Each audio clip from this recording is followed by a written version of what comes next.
नमस्कार, आप देख और सुन रहे हैं राजस्थान आज तक। मैं हूं विजय कल्ला। आज हम बात करेंगे जोधपुर के टाउन हॉल के, जय नारायण व्यास टाउन हॉल। कल बारिश की 4 बूंदें गिरी और 11 करोड़ 50 लाख में बना टाउन हॉल हिलने लगा और उसके बाहर की छत नीचे गिर पड़ी। 2 लोगों को चोट आई। अब इसमें कांग्रेस राज क्या करे? अगर उन्होंने घोटाला किया है तो जांच होगी और इस प्रकार से इस पे राजनीति नहीं करनी चाहिए। राजनीति का विषय नहीं है ये, इसमें जांच करिए आप। और जो भी दोषी है उसके खिलाफ कार्रवाई करिए आप। हम मना करते हैं कि आप कार्रवाई नहीं करिए। हमारे चमचों ने थोड़े बहुत पैसे कोई खाइए हैं या अधिकारियों ने गवागव किए तो आप उसके खिलाफ कार्रवाई कीजिए। इसमें हम क्या कह सकते हैं? हमने जो थोड़ा बहुत करना था करके निकल लिया हम तो। अब हमारी सरकार आएगी तो हम जांच करेंगे और हमारी सरकार भी 50-60 साल बाद जब भी आएगी हम जांच करेंगे। इसमें आप हम पे आयोग मत लगाइए और ये वापस बनवा लीजिए आप अपने पैसे लगा कर। और ऐसी बातें जो बाजार में आ रही है वो ये है कि कांग्रेस के चंद नेता, छुटभैया नेताओं ने इस 11 करोड़ 50 लाख में हाथ साफ कर लिया।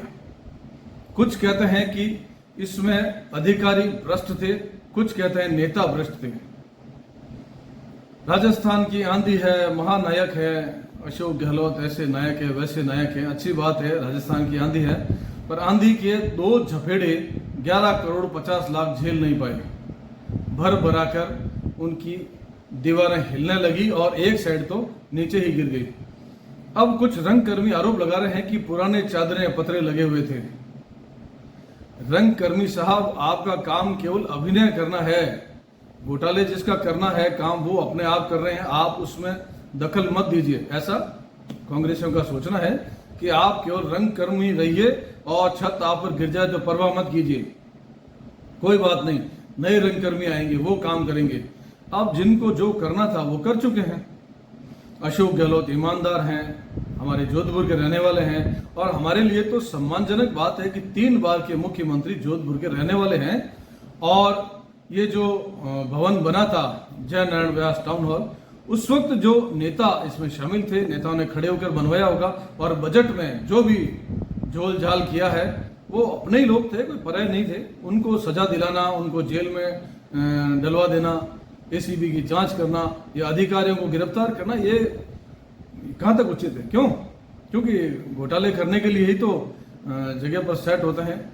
कई लोग ट्रांसफर कराकर जगह पर आते हैं कि यहाँ मलाई खाने का मौका मिलेगा, इसलिए जोधपुर में चलते हैं।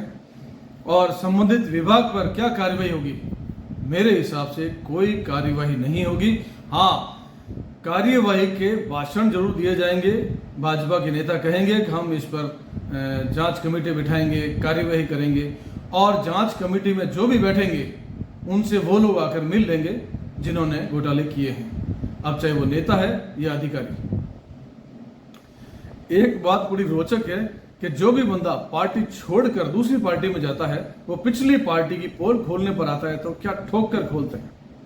हमारे जोधपुर के अजय जी त्रिवेदी, अजय भाई साहब बड़े सज्जन प्यारे आदमी हैं और अच्छा आदमी, गलत पार्टी में था, यूँ समझिए भले इंसान ने गलत पार्टी ज्वाइन कर ली और समय रहते वो वापस सही जगह पर आ गए हैं। तो जैसे ही ये छज्जा नीचे गिरा और उन्होंने अपने संकलन में से ढूंढ कर वो फोटो निकाली जिसमें महानायक, राजस्थान की आंधी तूफान, भवंडर अशोक जी गहलोत पर्दा खींच रहे हैं और मुस्कुरा रहे हैं कि ये मुस्कुराइए, ये आप जोश हुई हैं। और उन्होंने पर्दा खींच लिया। उनके पास में तत्कालीन अध्यक्ष भी खड़े हैं, रमेश जी भाई साहब, रमेश जी बोराना। अब लोग बेवजह आरोप लगा रहे हैं कि इसमें रमेश जी का भी सहयोग था, बनवाने में खड़े रहे और वो उन्होंने क्या ध्यान रखा और वो महिला अध्यक्ष थी। अरे यार, इसमें अध्यक्ष क्या करेगी या पूर्व अध्यक्ष क्या करेंगे? उनकी सरकार है तो खड़े हो गए वो आकर, और खड़े होकर जो भी लिटाना था लिटा के खड़े होकर चले गए, वो अपना काम करके चले गए। अब आप लोग बेवजह आइतोबा कर रहे हैं। अब सरकार भाजपा की है, अगर जांच करना चाहे तो करवा ले। तो अजय जी त्रिवेदी ने बिल्कुल सही मौके पर बड़ी प्यारी सी एक पोस्ट डाली फेसबुक पर कि ये ऐसे 11 करोड़ 50 लाख का ये घोटाला हुआ है और फोटो भी बड़े समय पर संकलन। अजय जी भाई साहब धन्यवाद, ये फोटो हमारे काम आ जाएगी। और महानायक आंधी तूफान राजस्थान के, अब इस पर आप क्या कहेंगे? तो अभी कोई माइक लेकर उनके सामने खड़ा हो जाए, वो तुरंत कहेंगे देखिए ऐसी कोई बात नहीं है, हमने बहुत सही काम किया था, उसमें कहीं कोई गड़बड़ है तो अधिकारी जांच बन उनके खिलाफ, हम मना नहीं कर रहे हैं, जांच करो आप, वो अधिकारी वैसे जेल भेज दो। पर प्रभु अधिकारी के साथ साथ आपके कोई नेताजी थे तो उनका क्या करें? उनको भी टिका दें? ये रंगकर्मी जिनसे मेरी बात हुई, उन्होंने कहा कि मात्र ये बाहर का छज्जा गिरना ही कमजोरी नहीं थी, दीवारें भी बुरी स्थिति में है, छत टपक रही है। 11 करोड़ 50 लाख कोई मजाक की बात नहीं है, बहुत बड़ा अमाउंट होता है, सरकार का पैसा था, हमारा पैसा था, और यूं चुपड़ दिया गया। मेरे हिसाब से 11 करोड़ 50 लाख में टाउन हॉल 2 बार पटक कर फिर से तैयार हो सकता था। इन्होंने लिपा पोती की, कुर्सियां बनाई, तो कहते हैं कुर्सियों को खोलने में 15 मिनट लगते हैं, यानी आगे सरकती ही नहीं है। दरवाजों में ऐसी तैसी कर दी, 6 दरवाजे थे, आने जाने की स्थितियां सुदृढ़ थी, लेकिन उसका भी रायता कर दिया। रंग कर्मियों का काम रंग कर्मियों को पूछकर उनकी सुविधाओं से करवा सकते थे, जबकि रमेश बोराना वरिष्ठ रंगकर्मी हैं, बहुत अच्छे अभिनेता है, नेता है, उनको व्यवस्थित तरीके से काम करना था, उनको पता था कि यहाँ पर क्या जरूरत है। मेरे हिसाब से उनसे बेहतर कोई जान ही नहीं सकता कि टाउन हॉल की क्या जरूरतें हैं। हम जब नया नया सीख रहे थे अभिनय करना, टाउन हॉल जाते थे, तब रमेश जी भाई साहब टॉप पर थे, उन दिनों अभिनेता थे जोरदार के, और नेता तो वो अशोक जी के करीब हैं तो थे ही। अब अगर उनसे ऐसी गलती होती है या उनके रहते ऐसी गलती होती है, आप समझ सकते हैं कि ये गलती नहीं, जानबूझकर किया हुआ घोटाला है। ऐसे में अब रमेश जी से कुछ पूछा जाएगा तो या तो वो टालेंगे या कह देंगे जो अधिकारी है उन पर कार्रवाई करो। अब अधिकारी बेचारे ये बताने में असफल रहेंगे कि उस वक्त कौन कौन साथ में था। शामिल शब्द काम में ले सकते हैं, कोई मना नहीं करेगा आपको। अब क्या करे बेचारे अधिकारी, सीधी गाज गिरेगी, पर वो भी कोई खास बात नहीं है, जांच करने वाले भी अपने ही लोग होते हैं, और जो ये गबागब हुई है वो भी अपने ही लोग हैं, जोधपुर के हैं, कोई बात नहीं, आपस में मिल बैठ कर बात कर लेंगे।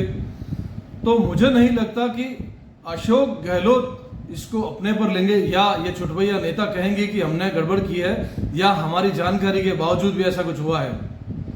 खैर, ढेर सारे रंग कर्मियों पर गाज गिरी है, उनके अधिकारों पर, उनकी भूमि पर। वो ये एक्चुअल रंग कर्मी जो अभिनय करते हैं, उनसे पूछिएगा कि टाउन हॉल जैसी जगह उनके लिए क्या होती है। लोग कहते हैं जैसे भारत माता है, जन्म देने वाली माता है, वैसे ये टाउन हॉल जैसी जगह हम जैसे अभिनेताओं के लिए, निर्देशक के लिए, अभिनय से जुड़े लोगों के लिए बिल्कुल किसी माँ के समान एक जगह होती है। सत्यानाश कर दिया आपने उसका। और मुझे दुख तो इस बात का है कि रमेश जी जैसे शानदार व्यक्ति जो खुद अभिनेता है यार, उनके रहते अगर ऐसा हुआ है तो दुख की बात है। और इससे ज्यादा खराब कुछ नहीं हो सकता कि ऐसे लोग जुड़े हुए थे जो खुद अभिनेता हैं और वरिष्ठ हैं, लेकिन अब कर दिया है। अब फिर से इस पर करोड़ों रुपए लगाकर इसको ठीक किया जाएगा, लेकिन पहले जो किया है उनका क्या होगा? और अब ठीक करने वाले कौन से एलियन आएंगे या अमेरिका, विदेश, जापान से टेक्नोलॉजी लाएंगे? अभी भी करने वाले हमारे ही भाई लोग हैं। तो देखते हैं कि अब सरकार क्या कार्यवाही करती है। सरकार इसकी जांच तो करेगी ही कि ये कहीं घोटाला हुआ है, और छज्जा जिस तरह से भरभरा कर नीचे गिर गया है, दीवार हिल रही है या ऊपर से पानी टपक रहा है। इसके अलावा मैं एक और खबर बनाना चाहूंगा कि सरकार कृपया रंगमंच के लोगों को, रंग कर्मियों को राहत दे कि वह यहां आकर अभिनय कर सके, रिहर्सल कर सके। वैसे भी अभिनय करना, रंगमंच पर आना बहुत कम लोग बचे हैं।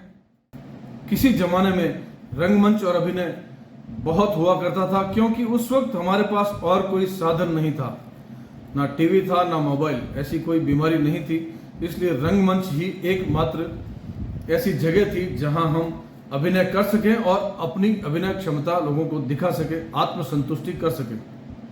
अब जो अभिनेता यहां आते हैं वो चाय भी अपनी जेब से पीते हैं, रिहर्सल करते हैं तो उसका भी किराया लगता है। और अभी जो किराया रंगमंच का जो फाइनल होता है, जब हम नाटक करने पहुंचते हैं, तो वो किराया तो हमारी पहुंच से बहुत बाहर हो चुका है। सरकार प्लीज हमारा दम मत घोटिए। इसके लिए मैं एक वीडियो फिर लाऊंगा जिसमें मैं रंग कर्मियों से पहले बात करूंगा वो क्या चाहते हैं, क्या होना चाहिए। उसके बाद हम सरकार से अनुरोध करेंगे, लिखकर भी देंगे कि इसके लिए बेहतर क्या हो सकता है। रंगमंच वैसे भी इतना आसान नहीं है, आकर देखिएगा। और मुझे तो इस बात की हैरानी है कि अब तक जो लोग रंगमंच खुद करते थे और बड़े पद पर रहे, यहाँ मंत्री रहे हैं, राजस्थान संगीत नाटक अकादमी के अध्यक्ष रहे हैं, उन्होंने भी इस बारे में कभी सोचा ही नहीं कि इसको पैसे ही क्यों लिए जाए। जो रंगमंच कर रहे हैं, जो अभिनय कर रहे हैं, उनको फ्री दिया जाना चाहिए, वो संस्थाओं को फ्री दिया जाना चाहिए, लेकिन पैसा लिया जा रहा है। क्या सरकार को पैसे लेने के लिए यही एक जगह मिली है जहां से सरकार पैसा लेकर खूब सारा विकास करवा लेगी? ऐसा कितना पैसा मिलता है यहाँ पर? रंगकर्मी पहले ही बहुत कम बचे हैं और अब बचे खुचे भी भाग छूटेंगे। अगर राजस्थानी कला को जिंदा रखना है, रंगकर्मियों को आगे बढ़ाना है, नई पौध को तैयार करना है, अभिनय क्या होता है वो सिखाना है, अभिव्यक्ति क्या होती है। अभिनय के दौरान हम अभिनय करते करते, नाटक करते करते कई बार इतनी अच्छी बात पुरानी उठा लाते हैं कि लोग भाव विभोर हो जाते हैं। और आज क्या चल रहा है उस पर कई बार व्यंग होता है, कटाक्ष होता है, कई बार तारीफ और बधाइयां होती है। हम अच्छे काम को भी रंगमंच पर दिखाते हैं, लिखते हैं, लोगों तक पहुंचाते हैं। सरकार रंगमंच कर्मियों की समस्या को समझेगी, इसके लिए एक वीडियो में विस्तृत वीडियो लेकर आऊंगा। राजस्थान आज तक देखते रहिए और लाइक, शेयर और सब्सक्राइब जरूर कीजिएगा। नमस्कार, जय हिंद, जय भारत।